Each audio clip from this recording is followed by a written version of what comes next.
আলহামদা one নি'মাতা লাকা ওয়াল মুলক লা শারীকা লাকা লাব্বাইক। আমাদের মুখস্থ করতে হয়। এই দোয়াটার নাম হচ্ছে তালবিয়া। নাম কি? তালবিয়া। আজকে আমরা হজের কার্যাবলী নিয়ে আলোচনা করব। কি নিয়ে? হজের ভিতরে কি কি কাজ করতে হয়, একজন হাজির জন্য কোন কোন কাজগুলো আবশ্যক, কোন কোন কাজ করলে তার হজ আদায় হবে, কোন কাজ বাদ করলে তার হজ বাতিল হবে, এই বিষয়ে আমরা আলোচনা করব ইনশাআল্লাহ। সম্মানিত হাজিরিন, আল্লাহ তাআলা পবিত্র কোরআনে হজকে ফরজ ঘোষণা দিয়েছেন। তাহলে হজ আমাদের জন্য একটি গুরুত্বপূর্ণ ইবাদত, মুসলিম উম্মাহর জন্য একটি আল্লাহ তাআলার নৈকট্য অর্জনের উত্তম একটি মাধ্যম এবং মুসলিম উম্মাহকে এক ও অভিন্ন হিসেবে ভ্রাতৃত্ববোধ অর্জন করার একটি ময়দান হচ্ছে হজের ময়দান। সম্মানিত হাজিরিন, হজের ফরজ হচ্ছে তিনটি। কয়টি? হজের ফরজ তিনটি। আমরা যারা হজ করতে যাই বা যাওয়ার নিয়ত করি, আল্লাহ যদি আমাদেরকে কবুল করেন, তাহলে আমরা এই বিষয়গুলো যদি এখনই জেনে রাখি, তাহলে আমাদের জন্য অনেক সহজ হবে। হজের কাজ করতে হয় 5 জায়গায়। কয় জায়গায়? মাত্র 5টি জায়গায় হজের কাজ। 5টি জায়গা ছাড়া আরো অনেক জায়গা রয়েছে যেগুলো আদায় না করলেও হজ আদায় হয়ে যাবে। সে 5টি জায়গার নাম হচ্ছে মুজদালিফা। আমরা প্রথমত 5টি জায়গা একটু জেনে রাখি। সেটা হচ্ছে মিনা, মিনায় অবস্থান করা। নাম্বার 2 আরাফা ময়দানে অবস্থান করা। নাম্বার 3 মুজদালিফায় অবস্থান করা। নাম্বার 4 জামরা, জামরা যেখানে কবর নিক্ষেপ করা হয় সেই জায়গা। নাম্বার 5 বাইতুল্লাহ জিয়ারত করা। এই 5টি জায়গাকে ঘিরেই মূলত আমার আপনার হজ। তো এই 5 জায়গায় কাজ করতে হয় 9টি। কয়টি? 9টি কাজ। 5 জায়গায় কয়টি কাজ? 9টি। আমরা সহজে বলতে পারি 5টি জায়গায় 5 দিনে 9টি কাজ সম্পাদন করাকে হজ বলে। এটা আমরা বলতে পারি। কয়টি? কয়দিন? 5 দিন। কয়টি জায়গা? 5টি জায়গা। কাজ কয়টা? 9টা।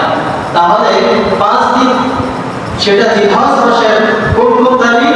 জিলহজ মাসের 8, 9, 10, 11 এবং 12। এই 5 দিন হচ্ছে হজের কার্যক্রম। আবার 5টি জায়গায় হজের কার্যক্রম। আর 9টি কাজ আমাদেরকে করতে হয়। আমরা এই বিষয়ে বিস্তারিত আলোচনা করব। সেটি হচ্ছে মুজদালিফায় অবস্থান করা, এটি হজের কাজ। তারপরে পাথর নিক্ষেপ করা, কুরবানি করা, মাথা মুন্ডানো, সাই করা, বিদায়ী হজ করা। প্রথম আরো 3টি কাজ রয়েছে। সেটি হচ্ছে ইহরাম বাঁধা এবং আরাফা ময়দানে অবস্থান করা, তাওয়াফে জিয়ারত করা। এই 9টি কাজ। তাহলে আমরা সহজে একটা জিনিস এত পেঁচে না বলে আমরা খুব সহজে বলতে পারি 5 দিনে 5টি স্থানে 9টি কাজ সম্পাদন করাকে হজ বলা হয়। 5 দিনে 5টি স্থানে 9টি কাজ সম্পাদন করাকে কি বলে? হজ বলে। আসেন আমরা হজের ফরজের বিষয়টি আলোচনা করি। আল্লাহ রাব্বুল আলামিন হজের 3টি ফরজ নির্ধারণ করেছেন। একটা হচ্ছে ইহরাম বাঁধা। কি বাঁধা? আমরা নামাজ পড়ার আগে নিয়ত করি, তাই না? হযরত ওমর ইবনে খাত্তাব রাদিয়াল্লাহু তাআলা হতে বর্ণিত, রাসূলুল্লাহ সাল্লাল্লাহু আলাইহি ওয়াসাল্লাম একদিন মিম্বারে বসা অবস্থায় ছিলেন। রাসূলুল্লাহ সাল্লাল্লাহু আলাইহি ওয়াসাল্লাম বলেন, ইন্নামাল আ'মালু বিন্নিয়াত ওয়া ইন্নামা লিকুল্লি ইমরিইন মা নাওয়া। রাসূলুল্লাহ সাল্লাল্লাহু আলাইহি ওয়াসাল্লাম বলেন, প্রত্যেক কাজ নিয়তের উপরে নির্ভরশীল। মানুষ কাজ করার আগে যে নিয়ত করবে তার সেই নিয়ত অনুযায়ী তাকে ফলাফল দেওয়া হবে। সুবহানাল্লাহ। 2 নম্বর হচ্ছে আরাফার ময়দানে অবস্থান করা। কি করা? আরাফার ময়দানে অবস্থান করা। আরাফার ময়দানে অবস্থানের বিষয় আল্লাহ তাআলা পবিত্র কালামুল শরীফের সূরা বাকারা 198 নম্বর আয়াতে বলেন, ফাইদা আফাতুম মিন আরাফা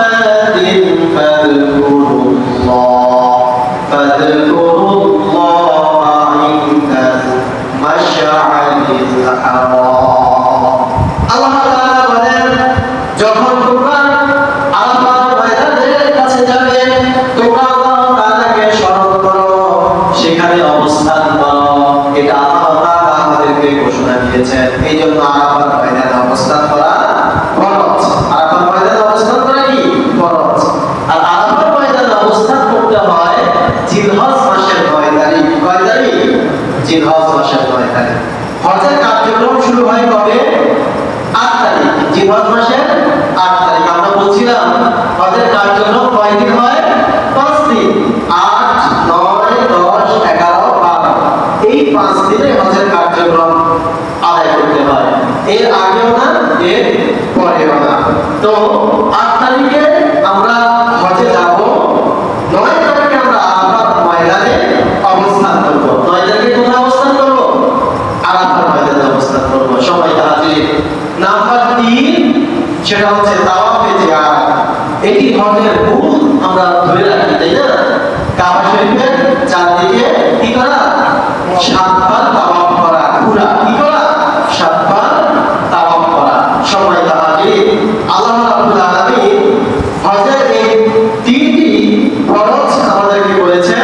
আল্লাহ তাআলা পবিত্র কোরআনে বলেন, ওয়ালিয়াতাওয়াফু বিল বাইতিল আতীক। আল্লাহ রাব্বুল আলামিন বলেন, তোমরা আল্লাহ তাআলা যে প্রাচীন গৃহ তোমাদের জন্য তৈরি করেছেন, এই গৃহের চতুর্পাশে তোমরা তাওয়াফ করো। কি করো? তাওয়াফ করো। ওয়ালিয়াতাওয়াফু বিল বাইতিল আতীক। তোমরা কাবার চারপাশে তাওয়াফ করো। হজের ফরজ কয়টি? হজের ফরজ 3টি। নাম্বার 1 ইহরাম বাঁধা, নাম্বার 2 আরাফাত ময়দানে অবস্থান করা, নাম্বার 3 কাবা তাওয়াফ করা। তাহলে আমরা ফরজ 3টি বিষয় আমরা ক্লিয়ার হলাম। আসেন হজের ওয়াজিব। হজের ওয়াজিব হচ্ছে 6টি। কয়টি? 6টি হজের ওয়াজিব রয়েছে।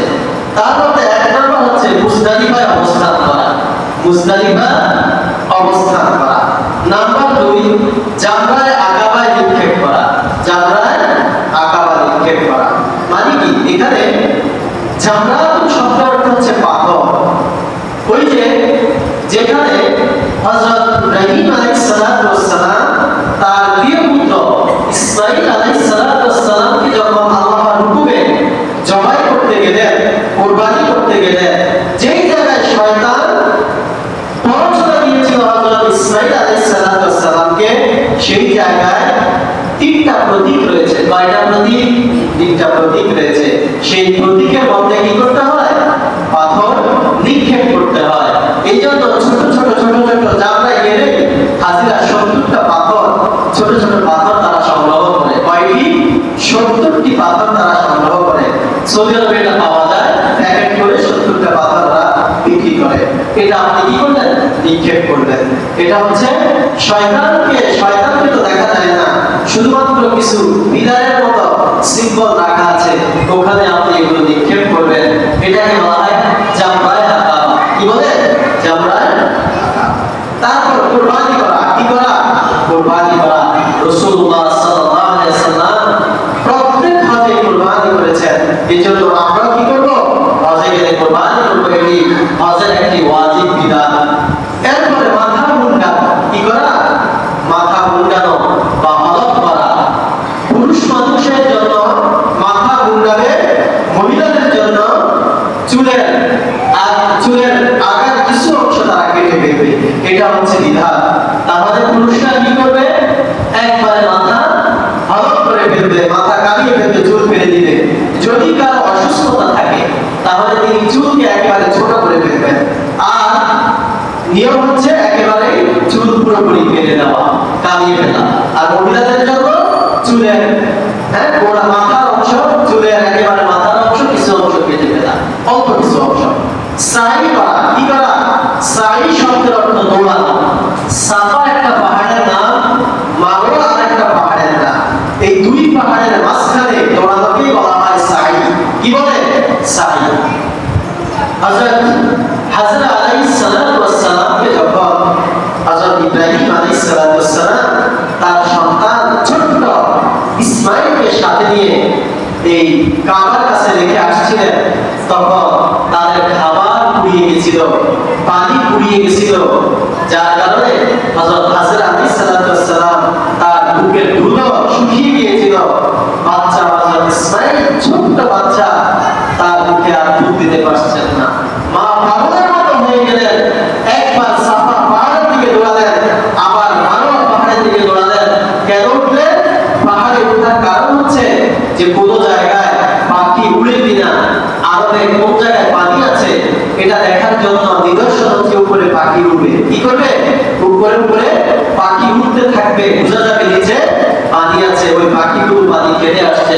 তিনি এভাবে একবার সাফা পাহাড়ে গিয়েছেন, একবার মারওয়া পাহাড়ে গিয়েছেন, একবার সাফা পাহাড়ে গিয়েছেন, একবার মারওয়া পাহাড়ে গিয়েছেন। তিনি এই যে কষ্ট করলেন, আল্লাহ তাআলা হযরত হাজর আলাইহিস সালাতু ওয়াস সালামের এই স্মৃতি বিজড়িত এই দৌড়ানোকে আল্লাহ তাআলার খুবই পছন্দ হয়েছে, যে সন্তানের জন্য মা তার জীবনকে উৎসর্গ করতে পারেন, সন্তানের জন্য মা তার সবচেয়ে জীবনের সংকটাপন্ন অবস্থায় পৌঁছে যেতে পারেন, সবচেয়ে বেশি কষ্ট করতে পারেন। সেই স্মৃতি বিজড়িত ঘটনাটাকে আল্লাহ তাআলা ইতিহাস হিসাবে, ঐতিহ্য হিসাবে প্রত্যেক হাজিরের জন্য এই দৌড়ানোকে ওয়াজিব করে দিয়েছেন। সুবহানাল্লাহ। এই জন্য আল্লাহ রাব্বুল আলামিন পবিত্র কালামুল্লাহ শরীফে বলেন, ইন্নাস সাফা ওয়াল মারওয়াতা মিন শাআইরিল্লাহ ফামান হাজ্জাল বাইতা আও ইতামারা ফালা জুনাহা আলাইহি আন ইয়াতাওয়াফা বিহিমা ওয়া মান তাতাওয়া খায়রান ফাইন্নাল্লাহা শাকিরুন আলীম। আল্লাহ রাব্বুল আলামিন বলেন, সাফা মারওয়া হচ্ছে একটি ঐতিহাসিক জায়গা। সাফা মারওয়া এটা আল্লাহ তাআলার কাছে একটি নিদর্শন। তোমরা যারা হজ ও উমরা করবে তারা সাফা মারওয়া তোমাদের জন্য, সাফা মারওয়া সাই করা কোনো গুনাহের বিষয় না। অর্থাৎ তোমরা সাফা এবং মারওয়া কি করবে? সাই করবে, দৌড়াবে। আল্লাহ রাব্বুল আলামিন হযরত ইব্রাহিম আলাইহিস সালাতু ওয়াস সালামের প্রিয়তমা স্ত্রী হযরত হাজরা আলাইহিস সালাতু ওয়াস সালাম ও তার প্রিয় পুত্র হযরত ইসমাঈল আলাইহিস সালাতু ওয়াস সালামের স্মৃতি বিজড়িত বিষয়টাকে মুসলমানদের উপর ওয়াজিব করে দিয়েছেন। সুবহানাল্লাহ। তারপরে বিদায়ী তাওয়াফ করা।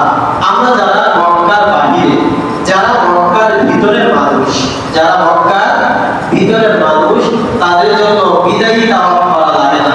কিন্তু আমরা যারা মক্কার বাহিরের মানুষ, অর্থাৎ মদিনা,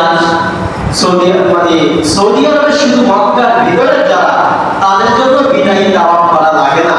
তারা ব্যতীত অন্য যারা পৃথিবীর যে প্রান্ত থেকে আসুক না কেন, তাদের জন্য আসার আগে আবার কাবা তাওয়াফ করতে হয়।